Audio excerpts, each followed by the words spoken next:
Hello, ladies. Thank you for stopping and studying a few moments of God's Word with me again today. We have been studying heroes in the Bible. We have studied Rahab, Ruth, Miriam, and Dorcas.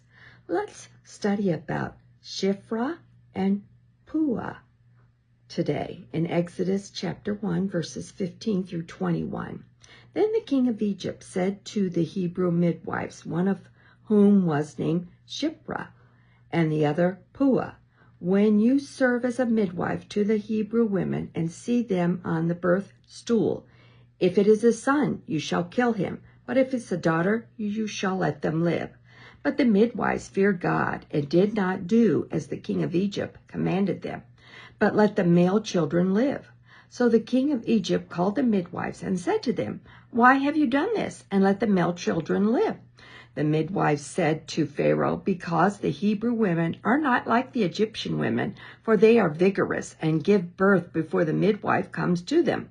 So God dealt with the midwives, and the people multiplied and grew very strong.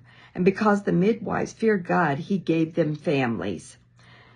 They were brave to defile the king's command in refusing to kill the innocent Hebrew baby boys. Because of their courage and bravery, Moses was later born and became the Israel's deliverer. Doing the right thing changed history, but as we all know, God's hands are in everything. The term omnipotent derives from the Latin roots omni, which mean all, and the cent means knowing, a biblical content.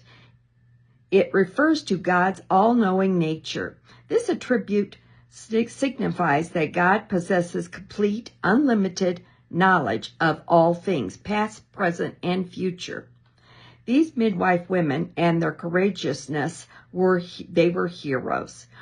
When they were told to harm the newborn baby boys, they refused. The midwives feared God, and I'm sure they feared for their lives, for God protected them, and God came to work through Moses in saving his people in the Israelites in Egypt.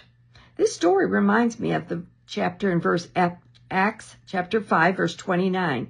But Peter and the apostles answered, "We must obey God rather than men." Thank you so much for your desire to learn more of God's words. Please study yourselves and learn as we study together, please.